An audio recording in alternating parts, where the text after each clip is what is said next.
जल, थल और नभ, तीनों क्षेत्रों में काम करें हमारे सैनिक बल। वहां जिस प्रकार से सभी पंथों के लिए आदर का भाव है, सभी पंथ मिलजुल करके मात्र भारत माता की सेवा के लिए खप रहे हैं, इससे बड़ा सेक्युलरिज्म का कोई उदाहरण नहीं हो सकता। मैं सैल्यूट करता हूं हमारे सुरक्षा बलों को, जिन्होंने सच्चे अर्थ में भारत के सेक्युलरिज्म की आन बान शान रखी हुई है और गौरव दिया है देश को, इसलिए मैं उनका अभिनंदन करता हूं। भाइयों बहनों, 1857 के स्वातंत्र संग्राम को देखिए। राव तुलाराम इसके एक योद्धा थे।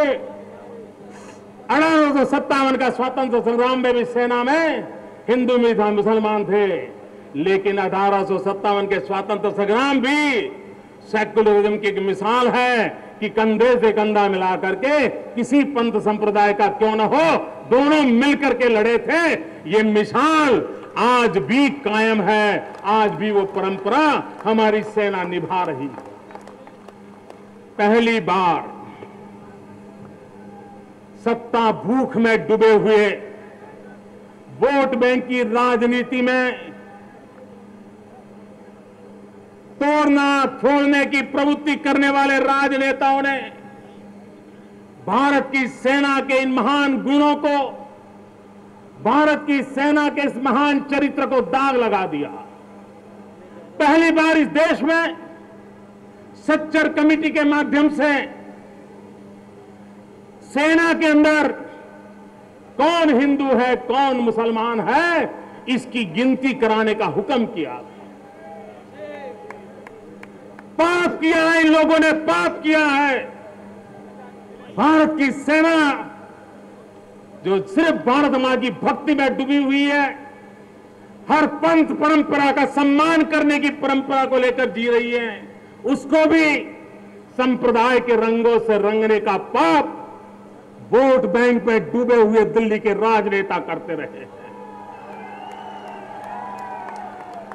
मैं सेना के उन नायकों का अभिनंदन करता हूं जिन्होंने दिल्ली की सल्तनत को दो टुन सुना दिया कि सेना का चरित्र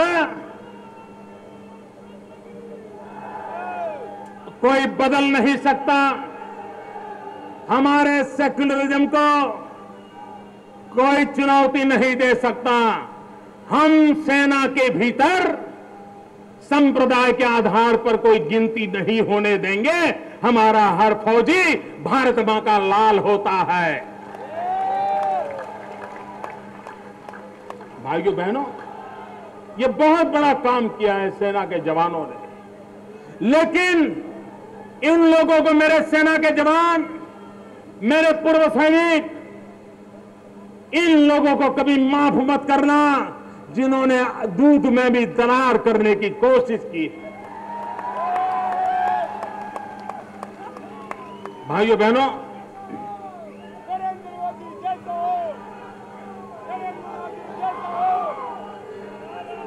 देश अगर सामर्थ्यवान होता है, देश अगर सामर्थ्यवान होता है तो न चीन भी आंख ऊंची कर सकता है, न पाकिस्तान आए दिन हमें परेशान कर सकता है। और इसलिए सशक्त सरकार, सशक्त नेतृत्व, सशक्त सेना और सशक्त देश, इस सपने को हमने साकार करना होगा, उसको हमने बल देना होगा। भाइयों बहनों, आज भी देश में सेना की उपेक्षा के कारण, सेना के गौरव को नीचा करने की आदतों के कारण, सेना के सम्मान के अवसरों का अनदेखी करने के कारण हमारे देश की युवा पीढ़ी को अब सेना में जाने का मन नहीं करता। किसी भी देश के लिए ये बहुत बड़ी चुनौती होती है। ऊपरी दर्जे में 40% से अधिकारी आज भी सेना में खाली है। भाइयों बहनों, देश के अंदर हमारे पढ़े लिखे बुद्धिमान नौजवानों का सेना में होना जरूरी है। अब युद्ध सीमा पर लड़े जाएंगे, उससे ज्यादा टेक्नोलॉजी से लड़े जाने वाले हैं, साइबर वॉर होने वाले हैं, और उसमें ओजस्वी, तेजस्वी, बुद्धिमान नौजवानों की जरूरत रहेगी। हमें सेना को आधुनिक बनाना होगा। हमें सेना में युवा शक्ति, तेजस्वी युवा शक्ति को जोड़ना होगा, और उस दिशा में दिल्ली में बैठी हुई सरकार ने एक विश्वास का माहौल बनाना होगा। सेना में जाना एक गौरव का कारण हो, यह माहौल क्रिएट करना पड़ेगा, तब जाकर के होगा। भाइयों बहनों,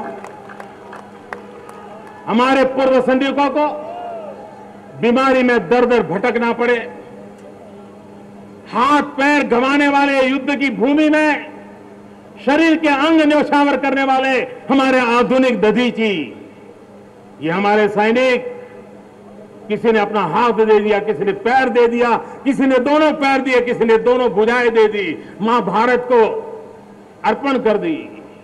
उनको जब निवृत्ति के बाद अस्पताल में, डॉक्टर के यहां, रेलवे में, बस में लोगों से याचना करनी पड़े, मित्रों, इससे बुरा कुछ नहीं हो सकता। यह हमारे लिए चिंता और जिम्मेवारी का विषय है। हमें इन स्थितियों को बदलना होगा।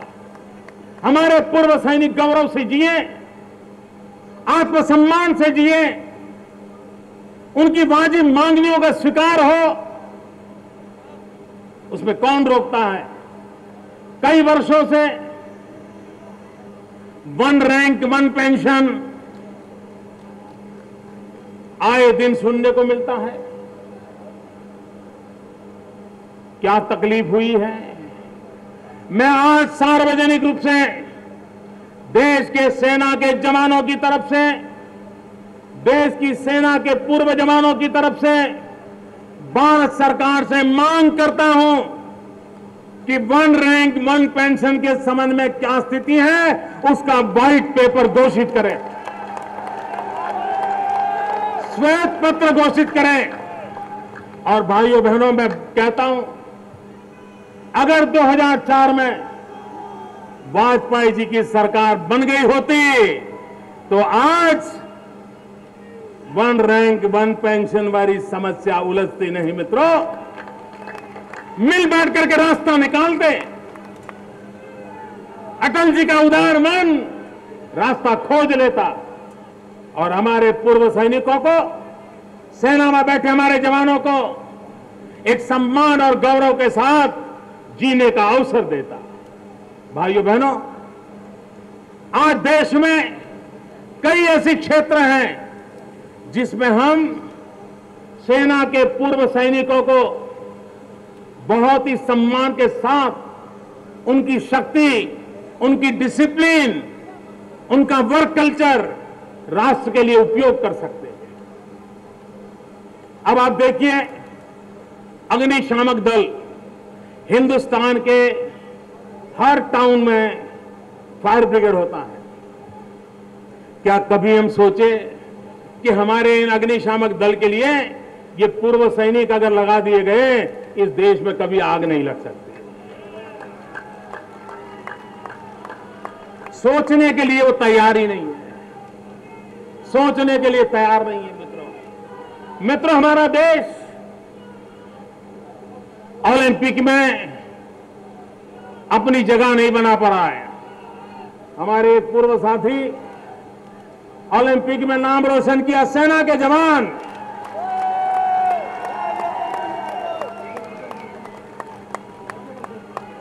भाई राजवर्धन राठौड़ आज हमारे बीच में है, जिन्होंने भारत का गौरव बढ़ाया था, ओलंपिक में पदक लेकर आए थे।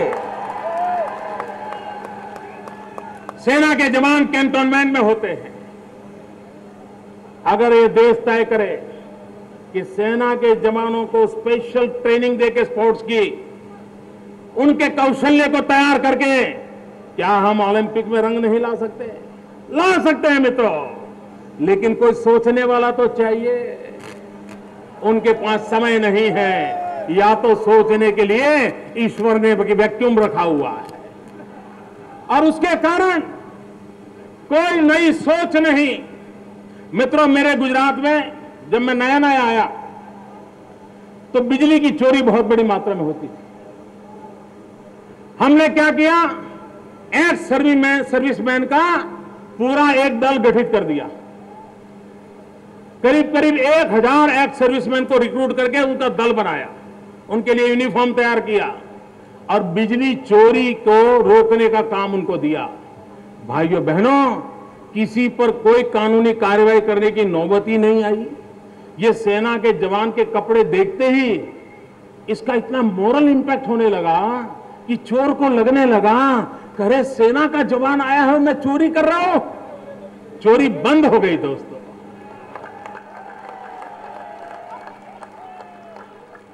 मेरा बिजली का क्षेत्र 1000 सेना के जवानों की मदद से ताकतवर बन गया। मित्रों, कहने का तात्पर्य है, आज भी इस देश में सेना के यूनिफॉर्म के प्रति एक आदर है, सत्कार है।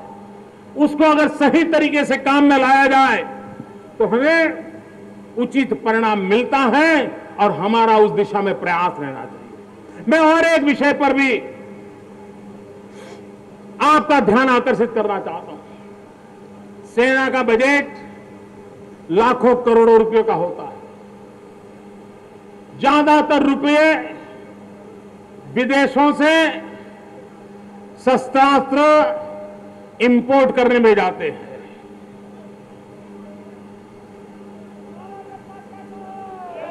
₹125 करोड़ का देश हो, अग्नि मिसाइल छोड़ने की ताकत रखने वाले वैज्ञानिक हो, लेकिन आज सेना के लिए हर छोटा मोटा पुर्जा भी लाना हो, सेना के लिए छोटा मोटा पुर्जा भी लाना हो तो विदेशों से लाना पड़ रहा है। ये किसका इंटरेस्ट है? और दिल्ली में बैठे हुए शासकों को सेना के हाल क्या है उसके लिए तो समय नहीं है, लेकिन अगला टेंडर कब निकलने वाला है उसमें रुचि ज्यादा है। क्योंकि अरबों खरबों रुपयों का कारोबार होता है, ये छोटी छोटी चीजों में क्यों खेले? और उसके कारण भाइयों, हमारे देश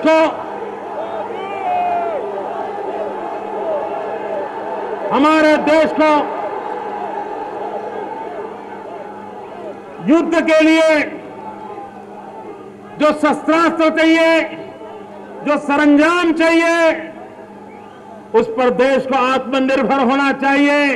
इतना ही नहीं, अरे 125 करोड़ का देश हो, इतने नौजवान हो, इंजीनियर हो, टेक्नोलॉजी हो, हमें तो सपना देखना चाहिए कि दुनिया के जितने भी देश शस्त्र खरीदते हैं, आने वाले दिनों में उनको शस्त्र बेचने का काम हम करें।